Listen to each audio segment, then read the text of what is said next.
ETF index mutual funds నేర్చుకుని stock మార్కెట్లో రాణించాలనుకుంటున్నారా? వెంటనే ఈ నెంబర్కి కాల్ చేయండి.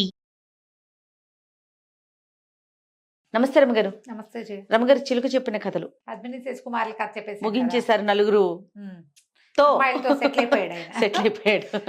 ఇంకో మనోరమ కథ చెప్తాం. ఆ, ప్రతిరోజు మందారవల్లి రాత్రి అయ్యేసరికల్లా భర్త ఇంట్లో లేడు కదా, రాజుగారితో గడపడానికి బయలుదేరటం, ఆ చిలక ఆపి ఓ కథ చెప్పడం మొదలు పెట్టడం. ఆ కథ కంటిన్యూ చేయటం కోసం మర్నాడు కొన్ని రోజులు బయలుదేరేది కానీ ఆగిపోయేది. ఉమ్, అలా ఒకనాడు ఆ అమ్మాయి బయలుదేరినప్పుడు ఈ చిలక ఏం చెప్పిందంటే, మందారవల్లి నువ్వు ఇట్లా బయలుదేరావు, ఇప్పుడు నీ భర్త ఊళ్ళో లేడు కాబట్టి నువ్వు వెళ్తున్నావు, అతని కోసం వేచి ఉండలేక ఎవరో ఒకళ్ళతోటి గడపాలన్న ఉద్దేశంతో చేస్తున్నావు. ఇది తగిన పనేనా? స్త్రీలు ఈ పని చేయకూడదు కదా. ఎక్కడికి వెళ్ళాడో కూడా భర్త తెలియకపోతే అనుకోవచ్చు, నీకు తెలుసు ఫలానా చోటుకి వెళ్ళాడు, ఫలానా రోజు వస్తాడు. ఈ కొద్ది రోజులు ఏదైనా సత్కాలక్షేపం చేయాలమ్మా, అది చేయకుండా నువ్వు ఇలాంటి పని చేయటం పని చేస్తున్నావు. ఒక అమ్మాయి నీలాంటిదే, భర్త ఎక్కడికి వెళ్ళాడో తెలీదు, ఎప్పుడు వస్తాడో తెలీదు, అయినా కూడా వేచి ఉండి పతిభక్తితోటి ఎట్లా భర్తని గెలుచుకుందో ఒక మంచి కథ చెప్తానంది. సరే, ఇప్పుడు విన్నది కథలు అనగానే ఆసక్తిగా ఉంటుంది, వినడం మొదలు పెడితే ఇంకా అదే పని. ఏం చెప్పిందంటే, పూర్వం వినుతగిరి అనే ఒక పట్టణానికి వినయశీలుడని ఒక రాజుగారు ఉండేవాడు. ఆయన భార్య పేరు ఇందిరాదేవి. చాలా కాలం సంతానం కలక్క లేక లేక ఒక అందాల భరిణ లాంటి అమ్మాయి పుట్టింది. ఎంత అందగతో ఆ పిల్ల. అమ్మ నాన్న కూడా అందంగానే ఉండేవారు. పిల్ల అసలు మహాద్భుత సౌందర్యవతిగా ఉండేది. ఎంతో ముద్దుగా పెంచుకున్నారు. మనోరమ అని పేరు పెట్టారు. పెంచుకున్నారు. పిల్ల కొంచెం 13-12 ఏళ్ళు వచ్చేసరికల్లా ఊళ్ళో వాళ్ళంతా అనేవాళ్ళు, ఇంత చక్కటి పిల్లకి అసలు భర్త ఎట్లా దొరుకుతాడు అని. ఆ పిల్లకి 13 ఏళ్ళు 14 ఏళ్ళు రాగానే దేశాల నుంచి రాజకుమారుల చిత్రపటాలు తెప్పించారు. ఏ పటం పెట్టి చూసినా ఈ పిల్లకి బాగుండదే, ఈ పిల్ల పక్కన సరిచూగట్లేదు, సరిజోడుగా లేరు. చూడగా ఆయనకి తమ పురోహితుడు అన్నాడు, ఇంకా వివాహం చేసేయాలి ప్రభు, సమయం దాటిపోతుంది, 16 ఏళ్ళు వచ్చేస్తుంది అమ్మాయికి, ఇక మంచిది కాదు, ఇట్లా ఉంచము, రాచకన్యల్ని 16 నిండాక ఉంచకూడదు అని ఆయన ఖచ్చితంగా చెప్పాడు. చెప్పేసరికి ఈయన నేనేం చేయను, ఎంతమందివో చిత్రపటాలు తెప్పించాం, ఒక్క పటం కూడా పిల్లకి సరితూగే పటం లేదు. సరే, ఒక పని చేయండి, మీరే వెతుక్కురండి, ఎవరైనా మీరు చూస్తే నేను చూసినట్టే అనేసరికి ఈయన అన్నాడు, అమ్మాయిది ఒక చిత్రపటం రాయించి ఇవ్వండి అంటే, ఈయన రత్నపు టుంగరం మీద అమ్మాయి ముఖం గీయించి ఇచ్చాడు. రత్నం మీద గీయించిస్తే ఆ రత్నం పుచ్చుకొని మన పురోహితుడు బయలుదేరాడు. రాజోచితంగా ఇంకేదో గుర్రం, ఒక సైనికుడు, ఒక తోడు ఏర్పరిచారు. అన్ని రాజ్యాలకు వెళ్ళి రాజకుమారులను చూసి, ఏ కుమారుడు బాగుంటే వీళ్ళకి ఒక్కతే పిల్ల, రాజకుమారుడు 3వ వాడో 36వ వాడైనా మనకు వచ్చిన ఇబ్బంది ఏం లేదు, ఆయనే రాజు అవుతాడు కదా. అందుకని అట్లా వెతకటం మొదలుపెట్టాడు. ఏమీ కుదరలా. ఎన్ని ఊళ్ళో తిరిగాడు. ఒకనాటి రాత్రి ఒక అడవి ఇదేలో ఒక నదీ తీరంలో విశ్రమించాడు. అదే టైంకి ఇంకెక్కడి నుంచో కొంతమంది పురోహితులు, కాస్త ఒక రాజ్యాధికారి, ఒక ఆయన రాజాధికారి వచ్చారు. వాళ్ళు కూడా సరే, ఏ ఊరండి ఏమిటి అని మాట్లాడుకున్నారు. చంద్రగిరి నగరానికి రాజుగారికి కీర్తిచంద్రుడు అని ఒక కుమారుడు ఉన్నాడు. వాళ్ళు ఏం చెప్పారంటే, మా రాజుగారి అబ్బాయి మహాద్భుత సౌందర్యవంతుడు, ఎక్కడా పిల్లలు దొరకటం లేదు, మరి ఎవరైనా అందమైన పిల్ల, రాజకుమార్తె కాకపోయినా పర్వాలేదు, పిల్ల చక్కగా సౌందర్యవతిగా కావాలని రాజుగారు రాణిగారు అనుకుంటున్నారు కాబట్టి మేము బయలుదేరామని చెప్పారు. చెప్పేసరికల్లా ఈయన అన్నాడు, సరే పటం చూపించండి కుర్రాడిది అన్నాడు. అనేసరికి అప్పుడు కుర్రాడి పటం చూసి ఈయన ఆశ్చర్యపడి, ఎంత బాగున్నాడు. ఈయన తన దగ్గర ఉన్నటువంటి మనోరమ చిత్రపటాన్ని చూపించాడు. వజ్రం మీద ఉంది కదా, ఉంగరం మీద చూస్తే పిల్లాడు ఒకళ్ళకొకళ్ళు సరిపోయేలాగా ఉన్నారు. ఎంతో బాగుంది, చాలా బాగుందని ఈయన ఏం చెప్పాడంటే, మా రాజుగారు తన కుమారుడు చూడక్కర్లేదన్నారు. నేను సంబంధాన్ని నిశ్చయం చేసుకోవడం, అప్పట్ల కాలంలో అలా జరిగేది, సంబంధాన్ని నిశ్చయం చేసుకోవడం, సుముహూర్తం నిర్ణయించుకోవటమే. సుముహూర్తం నిర్ణయించి పిల్లలు నంపి వచ్చేసేయండి అని చెప్పారు. కాబట్టి ఈ అబ్బాయికి మా రాజుగారి అమ్మాయిని ఇస్తాం అని మాట్లాడేసుకున్నారు పురోహితులు. మాట్లాడుకుని అక్కడికి కబురు చేశారు. వీళ్ళు వెనక్కి వెళ్ళిపోయారు నగరానికి, ఫలానా రాజుగారి అమ్మాయితో మన అబ్బాయికి పెళ్లి సంబంధం కుదిర్చేసాము, వెళ్ళిపోదామని. ఈయన ఏం చేశాడు, పురోహితుడు మళ్ళీ వెనక్కి తన సామాన్లతోటి వెనక్కి బయలుదేరి వెళ్ళి రాజుగారి దగ్గరికి వెళ్ళిపోయాడు. వెళ్ళి ఆయన వినయవర్మకి చెప్పాడు, ఇట్లా ఫలానా రాజుగారికి అబ్బాయి కీర్తిచంద్రుడు మహాద్భుతంగా ఉన్నాడు, పిల్లడు చాలా బాగున్నాడు, మన అమ్మాయికి తగిన వయసు 22-23 సంవత్సరాలు ఉన్నాయి పిల్లవాడికి, అనేసరికల్లా సరే ఉత్తరాలు రాసి పంపించారు, మా అమ్మాయిని పెళ్లి చేసుకోవడానికి రండి అని. వాళ్ళు ఒక 20 రోజులు, నెల రోజులు గడిచేసరికి వాళ్ళు మొత్తం మంది మార్బలంతో వచ్చారు పెళ్ళికి. పెళ్ళంతా చక్కగా జరిగింది. పెళ్లి జరిగింది బ్రహ్మాండంగా. అమ్మాయి అబ్బాయి అసలు 2 కళ్ళు చూడడానికి చాలా ఎదుట రంభానాల కూబర్లే ఉన్నారు. రంభానాల కూబర్లు అంటే సామాన్యమైన వాళ్ళు కాదనమాట, అదే. మహాద్భుత సౌందర్యవంతులు. మొత్తం ప్రజలంతా సంతోషించారు. సరే మేము పిల్లాడిని 1 నెల రోజులు అట్టి పెట్టుకుని అప్పుడు పిల్లని కాపురానికి పంపుతామన్నారు. సరే వాళ్ళు అడిగారు పంపించండి కొంతకాలం, తర్వాత మీ కుమారుడు ఇంకొంచెం పెద్దవాడు అయ్యాక అప్పుడు మీ రాజ్యానికి రాజు అవుతాడు, ఈ లోపల మీకు కుమారులు కలగకపోతే అంతవరకు మీరే పరిపాలించుకోండి అన్నారు. ఇప్పటి కాలంలో లాగా పెళ్ళవగానే మీ ఆస్తి మాకు రాసేయండి అనలా. మరి అమ్మ నాన్న బతుకుండగానే ఆస్తి అంతా మీ పరం చేస్తే వాళ్ళు ఏం తిని బతకాలి ఏమిటో మరి. ఇప్పుడు మన కాలం అంతా అటగే చచ్చింది, ఇచ్చేయండి మాకు ఇచ్చేయండి అని. సరే వాళ్ళు కాస్త రాజుగారు కీర్తిచంద్రుడి అమ్మ నాన్న మంది మార్బలం మొత్తం పటాలంతా వెళ్ళిపోయింది. 1 నెల రోజుల పాటు పిల్లాడు చక్కగా కులాసాగా ఇక్కడ గడిపారు వెలుగులో. గడిపిన తర్వాత అప్పుడు బయలుదేరితే సరే బోల్డంతా సామాన్లు అవి ఇచ్చారు, ధనరాశులు ఎన్నో వజ్రాలు, ఎన్నో నగలు, ఎంతోమంది సైన్యం, తర్వాత ఏమో దాసదాసీగణం, అమ్మాయి తాలూకు బాల తొడుగు అన్నీ ఇచ్చి పంపిస్తే ఒక మధ్యదారిలో అడవి ఒకటి తగిలింది. ఆ ఊరు నుంచి ఈ ఊరు ప్రయాణం అవడానికి 11 రోజులు, 9 రోజుల నుంచి 11 రోజులు పడుతుంది. ప్రయాణాలు చేసేవాళ్ళు అట్లా. సరే మధ్యరాత్రి ఒక అడవిలో ఆగారు. అది మామూలు అడవిగా కాకుండా ఒక డెవలప్డ్ ఇదనమాట, ఏమనాలి, మన పార్క్ లాంటిది, ఉద్యానవనం. అడవిలోనే రాజకుమారులు వాళ్ళు ఆ రాజ్యం వాళ్ళు తిరగడం కోసం ఏర్పరచుకున్నారు. పెద్ద పెద్ద మల్లె పొదలు చాలా బాగున్నాయి. ఎండాకాలం వచ్చింది కాబట్టి బాగా మల్లెలు విరబూసి ఎంత బాగున్నాయో. అందరికీ పటకుటీరాలు ఏర్పాటు చేశారు. ఈ పిల్లాడు ఏం చేశారు, కీర్తిచంద్రుడు మనోరమ ఇంత విరగబూసిన మల్లె తోటలు ఉంటే మనం పోయి లోపల పడుకోవటం ఏంటని రాత్రంతా సద్దుమణి ఎవరి దారిన వాళ్ళు విశ్రమించాక రాజకుమారుడే తనే స్వయంగా ఓ మంచం తెచ్చి ఓ మల్లె పొద పక్కన వేశాడు. చక్కగా పక్కేసుకుని ఆ ఆరు బయట పడుకున్నారు ఇద్దరు. అంత మల్లెల వాసనలు గుబాళిస్తున్నాయి, ఎంత బాగుందో అది. అక్కడి నుంచి ఏమైంది, తెల్లవారుజామున కొంచెం ఇంకొక గంటలో తెల్లవారుతుంది అనగా ఇద్దరు భార్య భర్త ఒకళ్ళనొకళ్ళు కావలించుకుని పడుకుని ఉన్నారు. కొంచెం చల్లగా కూడా అయిపోతుంది తెల్లవారుజామున. ఆ అవతల చెట్ల మీద ఒక పెద్ద గండబేరుండ పక్షి ఒకటి కూర్చున్న పక్షి ఈ భార్య కావలించుకుని నిద్రపోతున్న వాడిని అలాగా ఆ అమ్మాయి చేతులు ఊడదీసి వాడిని ఎత్తుకుని వెళ్ళిపోయింది. ఈ పిల్ల నిద్రపోతోంది. తెల్లారింది, చేలికత్తులు వాళ్ళు వీళ్ళు మరి బోళ్ళంతా వచ్చింది కదా దాసదాసి గణం అంతా. అందరూ కిలకిల్లాడుతూ పటకుటీరంలో చూశారు, ఎవరు లేరు కుటీరంలో, మంచం కూడా లేదు. ఓహో వీళ్ళు ఎక్కడో మంచం వేసుకున్నారని మల్లెపొదలు వెతికితే మల్లెపొద పక్కన ఒకతే పడుకుని కనపడింది రాకుమార్తె మనోరమ. అందరూ ఎక్కిరిచ్చారు, ఏళాకోళం చేశారు. ఈ అమ్మాయి ఏమనుకుంది, భర్త ఎక్కడికో వెళ్ళాడు అనుకుంది. వీళ్ళందరినీ చూసి సిగ్గుబడి లేచి వెళ్ళాడని అమ్మాయి అనుకుంది. 10 నిమిషాలు చూశారు, పావుగంట చూశారు. ఈ లోపల రాజకుమారుడికి సేవ చేసే ఆయన సొంత గణం ఉందిగా, వాళ్ళు వచ్చారు. బాబేడు అన్నారు, బాబులేడు, ఏం లేడు.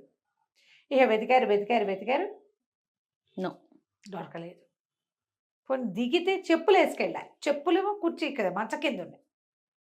అక్కడికి ఆడపిల్లలు అంటూనే ఉన్నారు, చెప్పులు ఇక్కడే ఉన్నాయి, అబ్బాయి గారు ఇక్కడెక్కడో చెట్ల వెనకాల దాక్కున్నాడని. ఎక్కడా దొరకలేదు, అల్లుడు గారు దొరకలేదు. ఇక లబోదిబోమని ఏడ్చింది పిల్ల. ఏం చేయాలో తెలియలే. వాళ్ళేమో వాళ్ళ సైనికులు ఏమన్నారు, ఇంటికి వెళ్ళిపోదామమ్మా, అక్కడ రాజుగారి చెప్తే వెతుకుతామన్నారు. ఏ మొహం పెట్టుకుని మొగుడు లేకుండా అత్తారింటికి వెళ్తాను నేను, కొత్త పెళ్లి కూతుర్ని, అబ్బాయి ఎక్కడో మాయమైపోయాడని చెప్పలేను కదా అని ఏడ్చింది. నేను రాను, నేను ఇక్కడే ఉంటానంటే ఈ దాసీలు చెలికత్తెలు వీళ్ళంతా బతిమలాడి, అమ్మాయి ఎందుకు అంత బాధపడద్దు, వాళ్ళకి కబురు చేద్దాం, వాళ్ళు పోయి వాళ్ళకి చెప్తారు, మనమేమో మన ఇంటికి వెళ్ళిపోదాం, నాన్నగారి దగ్గర ఉందు కానీ.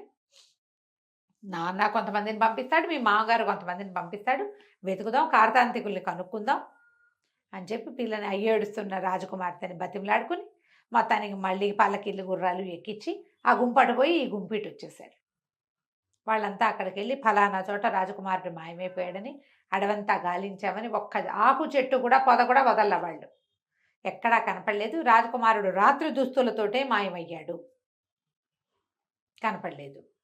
ఈ పిల్ల ఇంటికి వచ్చి ఏడుస్తూ ఉండేది. సరే వాళ్ళ అమ్మ ఏమంది, అమ్మ ఇట్లా ఏడవద్దు, మనకి కులదేవత సావిత్రిదేవి, రోజు అమ్మవారిని అర్చించు, వివాహమై 1 నెల రోజులైంది, మరి ఇట్లా భర్త మాయమైపోవటం అంటే నీది ఆ జాతకం బాగుండలేదని అదని అంటారు.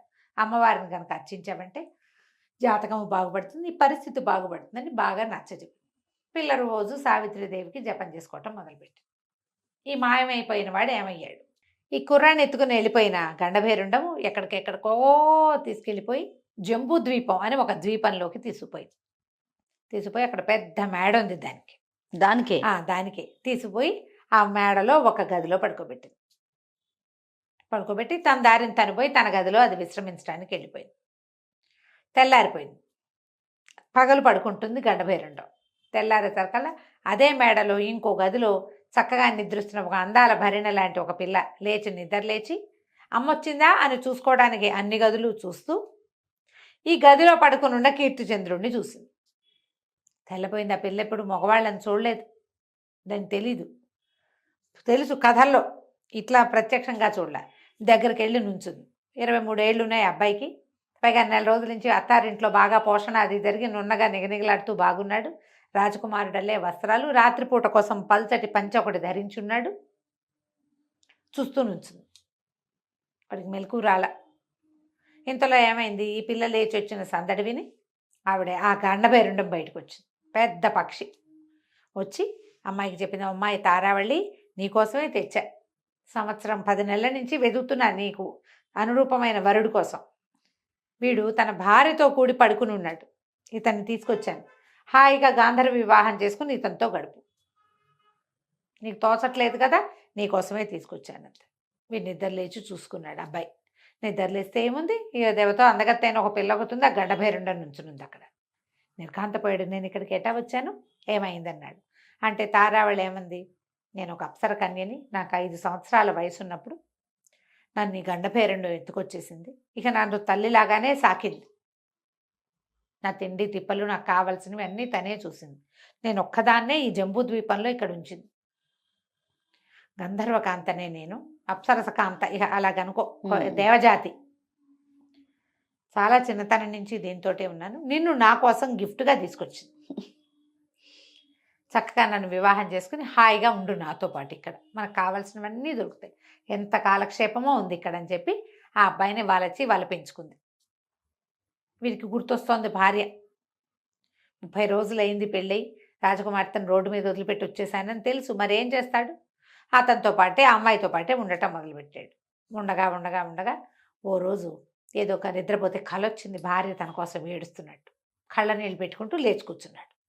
కూర్చునేసరికల్లా ఈ అమ్మాయి అడిగింది, అమ్మాయికి వచ్చి కావలిచ్చుకుంది, నువ్వేమిటి యాక్టివ్గా లేవు, వాళ్ళు ఎందుకు ఇట్లా ఉన్నావు, ఏం జరిగిందంటే, నేనేం చేయను, రాజకుమార్తెను పెళ్లి చేసుకున్నాను, దారి మధ్యలో మేము విశ్రమించాం, మేమేమో నన్ను తీసుకొచ్చేసింది. పాప నా భార్య ఏమైందో, మా అమ్మ నాన్న అమ్మాయిని తీసుకున్నారో లేదో నాకు తెలియదు, వాళ్ళ అమ్మ నాన్న ఏమంటున్నారో. ఇట్లా వివాహమైన 4 రోజులకి భర్త మాయమైతే స్త్రీని ఎన్ని మాటలు అంటారో మా దేశంలో. చెప్పాడు.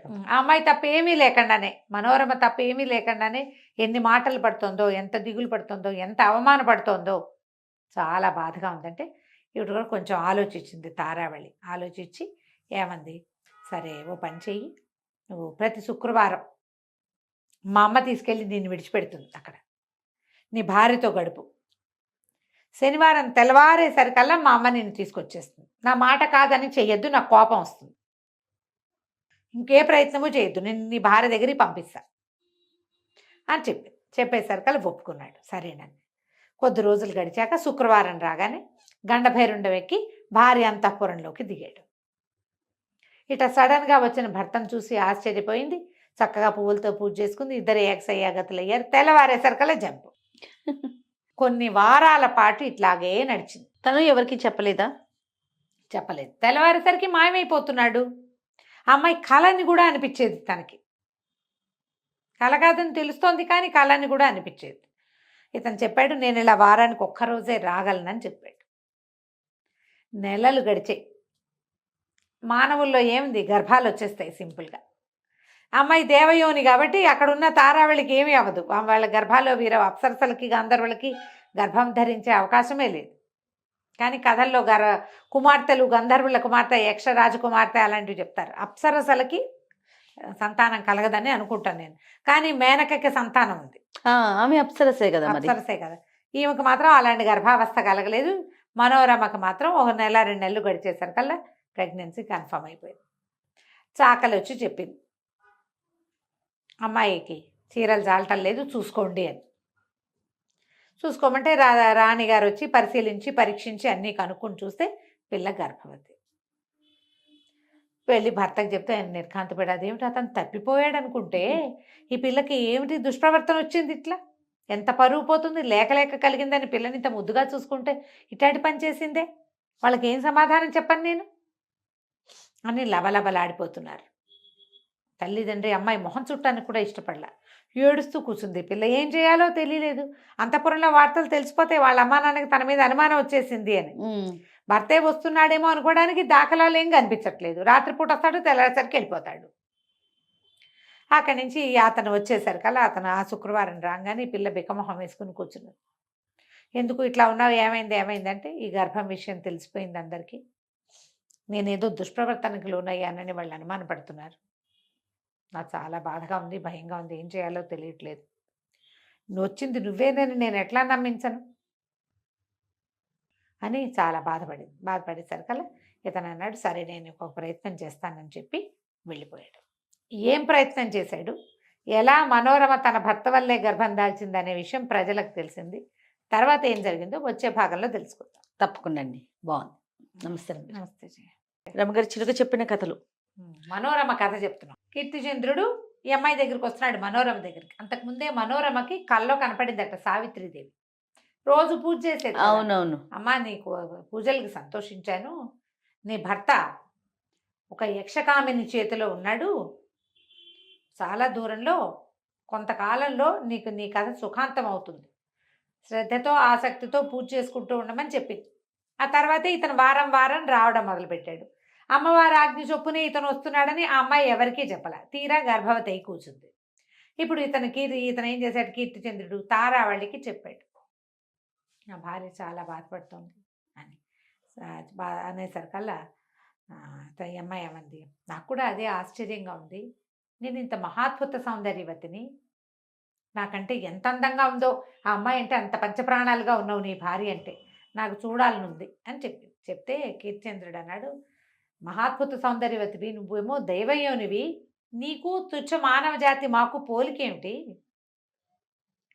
నీ అంత సౌందర్యవతి కాదు, మా లోకంలో మాకు ఓకే, కానీ ఆ అమ్మాయి మా గుణం అలాంటిది, పైగా నేను వివాహ బంధంతో ఒకటయ్యాం, అన్నిటికంటే ముఖ్యమైనది వివాహము నచ్చటము నచ్చకపోవటం కాదు, అగ్నిసాక్షిగా వివాహం చేసుకున్నాను, ఆమె నా బాధ్యత, ఆమె కష్టం సుఖం నిష్ఠూరం ఆమె సంతోషం చూడాలి, నేను నా మీదే ప్రాణాలు పెట్టుకుని ఉంటుంది, అదే ఇక్కడ ముఖ్యము, సౌందర్యం లేకపోవటము కాదు, నీతో ఆమెకు పోలిక లేదు, నీతో పొందే సుఖానికి ఆమెతో పొందే సుఖానికి కూడా పోలిక లేదు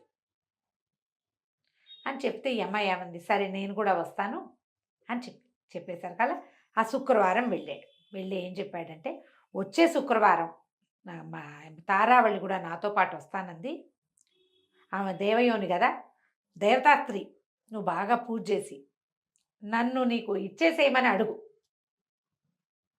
తప్పకుండా నీ కోరిక నెరవేరుస్తుంది, మాట ఇచ్చి మానరు వాళ్ళు అని చెప్పి వెళ్ళిపోయాడు. శనివారం వెళ్ళిపోయాడు. వచ్చే శుక్రవారం నాడు గండభైరండ పక్షినికి తారావళి కీర్తిచంద్రుడు ఇద్దరు కలిసి ఈ అమ్మాయిని మనోరమని చూడడానికి వచ్చారు. గండభైరుండం కూడా ఒప్పుకుంది తీసుకెళ్ళటానికి, కూతురు ఏదంటే అదే. తెల్లవారు రాకపోతే ఆమె తల్లి ఊరుకోదు, కూతురు ఊరుకోదు, వెళ్ళడం వరకు ఒప్పుకుంది, కూతురు ఇష్టం కదా. అదేలే. సరే వచ్చేసరికల్లా రాత్రి 11 గంటల వేళ ఆ గండభైరుండ దిగి వచ్చిన ఆమె దేవతాస్త్రీని చూసి ఆశ్చర్యపోయింది మనోరమ. ఏం సౌందర్యము, ఏమి మెరుపు. అక్కడి నుంచి చక్కగా కాళ్ళు కడుక్కోవడానికి నీళ్ళిచ్చి పాదాలు కాళ్ళు కడిగి నెత్తి మీద నుంచి చల్లుకుని పువ్వులతో పూజ చేసి మెళ్ళలో ఒక మంచి మందార పువ్వులు మాలేసి మరి ఆమెకి మంచి భక్ష్యాలు అవి సమర్పించి పరిపరి విధాల నమస్కారం చేసింది. నీలాంటి దానివి నువ్వే అనేసరికల్లా ఇంత వినయవతిగా ఉన్న ఈ మనోరమని చూసి ఆశ్చర్యపోయింది. నీ భర్తను లాక్కున్నానని నీకు కోపం రావట్లేదా అంటే, ఏం చేస్తాం, నేనేం చేయగలను, విధి ఈ రకంగా ఉన్నప్పుడు విధిని అనుసరించి పోవలసిందే కదా. సావిత్రీదేవి చెప్పింది నాకు కల్లోనే, నా భర్త కొంతకాలం తర్వాత నాకు దక్కుతాడని. నువ్వు ఒప్పుకోవటం బట్టే కదా ఇతను నా దగ్గరికి రాగలిగాడు, గర్భవతిని అయ్యాను. లేకపోతే అది కూడా జరిగేది కాదు. మానవులైతే ఇలా చెయ్యరు. నువ్వు దేవతా స్త్రీవి కనుక ఇంత గొప్ప మనసుంది నీకు అని మనోరమ ఆవిడ మెచ్చుకుంది. ఆవిడ సంతోషం పట్టలేకపోయింది. ఆ తారావళి ఆ అమ్మాయి నువ్వు దగ్గరికి లాక్కుని ఒళ్ళో కూర్చోబెట్టుకుని నాకు ఎంత సంతోషంగానూ ఉంది, నువ్వు ఎంతో గొప్ప మాట చెప్పావు, నీకేం కావాలని నీకేం అడిగిందా? కావాలి అంది.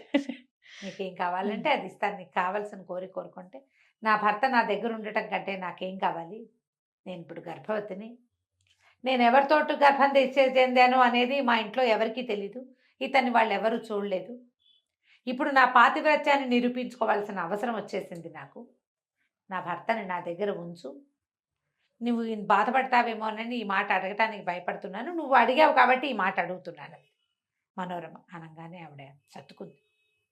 మనుషుల్లో ఇలాంటి లక్షణాలు ఉంటాయి.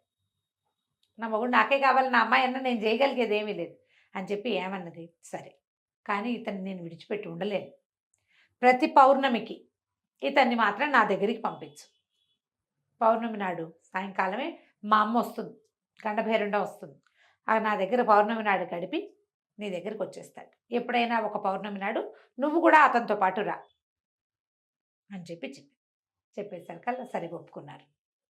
ఆ తర్వాత ఈ తెల్లవారేసరికల్లా రాజకుమారుడు అందరికీ కనపడ్డాడు. అల్లుడు గారు మామగారికి చెప్పాడు, నేను ఇట్లా ఒక దేవతాశ్రీ దగ్గర ఉన్నాను, మీ అమ్మాయి ఏం చేస్తుందంటే మనోరమ వాళ్ళ అమ్మని నాన్నని కూడా పిలిపించి చూపించింది. ఇక ప్రతి పౌర్ణమికి సాయంకాలం ఆవిడ బయలుదేరి ఇక్కడికి వచ్చేస్తూ ఉంటుంది. అప్పుడప్పుడు కొన్ని పౌర్ణములు ఈయన వెళ్తాడు, కొన్నిసార్లు ఆవిడ వస్తుంది, కొన్నిసార్లు ఈవిడ కూడా పోతుంది. వీళ్ళ ఆప్షన్స్ వీళ్ళు మరి కథలు చెప్పాలి కదా, నమ్మించాలి అమ్మని నాన్నని. అదేలేండి. తీసుకొచ్చి చూపించారు, అందరూ ఆశ్చర్యపోయారు. సరే అక్కడి నుంచి ఆవిడని వీడుకొల్పారు. అక్కడ ఆ తర్వాత నుంచి ఈయన కీర్తిచంద్రుడు ఇక్కడే ఉండిపోయాడు. అమ్మాయికి 5వ మాసం రాగానే అత్తవారింటికి పంపించారు. ప్రతి పౌర్ణమికి ఈ కీర్తిచంద్రుడు ఆ అమ్మాయి దగ్గరికి వెళ్తూ ఉండేవాడు. చాలా కాలం ఇలా ఎంత కాలమో నడిచింది. ఇతనికి చక్కని కుమారులు కలిగారు, ఎంతో కాలం పాటు రాజ్యం చేశారు. ఈ కథని చిలుక చెప్పింది ఎవరికి? మంజుభాషిణికి, వర్తకుడి భార్యకి. చూసావా, పాతివ్రత్యంతో ఎక్కడికో తెలియని లోకాల్లోకి వెళ్ళిపోయిన వాడిని, ఎవరో తెలియని మహాద్భుత సౌందర్యవతి తీసుకుపోయిన వాడిని సాధించుకుంది అమ్మడు, తిరిగి తెచ్చుకుంది అనగానే ఈ మంజుభాషిణి కందిపోయింది. పాతివ్రత్య మహిమ ఇది కదా, నేను అనవసరంగా తాత్కాలికమైన ఒక సంతోషం కోసం ఇట్లా రాజు దగ్గరికి వెళ్ళాలనుకున్నాను, నేను ఇంకెప్పుడు ఈ పని చేయదు. పతివ్రతలంటే వీళ్ళు, ఇది కదా చేయవలసింది భారత స్త్రీ అని చెప్పి చిలుకకి పదే కృతజ్ఞతలు చెప్పింది. నువ్వు ఎక్కడ దానవో, నన్ను దారిలో పెట్టావు, నువ్వు చెప్పిన కథలన్నీ ఇలాగే వాళ్ళు వీళ్ళ వాళ్ళతో వెళ్ళిపోయేవి.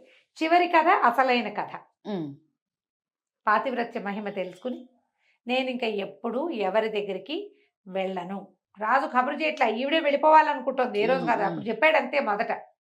ఆ తర్వాత ఇంకా వెళ్ళనని చిలుకతోటి ఉండిపోయింది.